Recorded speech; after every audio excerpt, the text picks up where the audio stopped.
the great things about PR is that no one day is the same. There's always a range of stakeholders to communicate with and via a range of different mediums. So you might be communicating with the media one day, you might be communicating with shareholders or board members the next day.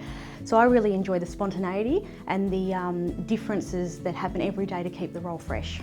I think what I love most about working in PR is that it's different every day. You never know what's going to happen from day to day. Not in a sense that you're not equipped for it, but in a sense that it's very exciting. One day you could be finding a prop for a photo shoot, and the next day you can be briefing an executive or a CEO on how to speak to a journalist. It's really fun in that respect. You get to speak to people, you get to hear their stories, and you get to communicate them to more people. As public relations students, you can expect to learn everything from basic, what is PR, what context is it used in, what sort of organisations or companies you might undertake PR activities for, then right through to what happens if a crisis or emergency hits your organisation. You'll learn how to manage the communications to effectively navigate your organisation through that.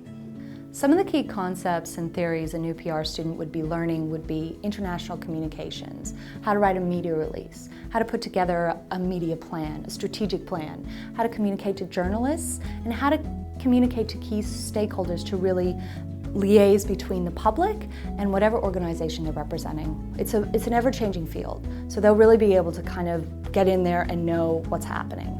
It's really important for students to actively collaborate with other students in their learning groups because they get to really get deep within what they're learning. They really get a good understanding for it so that when they go and apply it to the workplace, they know what they're doing. There's a lot of students that study with us that already work in their field, so they're able to kind of put the theory into practice as well as us ELAs, so we can show students how the theory actually translate to a real world environment.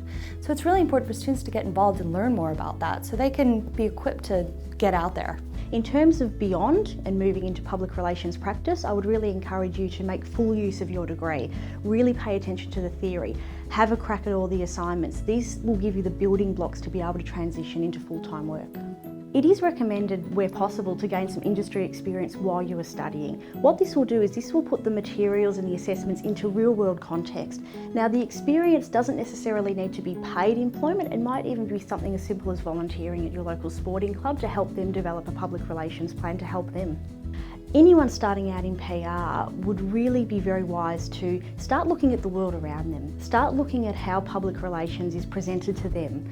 And that might be looking at how companies market to them and might be looking at how news organisations produce content. On the other hand, it's also important to look at how you're being marketed to by PR agencies. So it might be reading collateral that they send out to you, might be brochures, might be website content, and critiquing it, seeing what you find interesting as an audience and what doesn't work for you. When you start to see what works and what doesn't work, you can then start to bring that into your own writing. A couple recommendations I can make for students to undertake now while they're studying is look around at what public relations industry bodies there are. In Australia there's PRIA, there's a couple other international, and there's a few ways that students can actually get their foot in the door and start looking at what's happening in the industry, who works in the industry. Also, students should be looking at what magazines are there out there for public relations professionals and start reading up and getting an idea of what different parts of the industry they are and seeing where they want to go.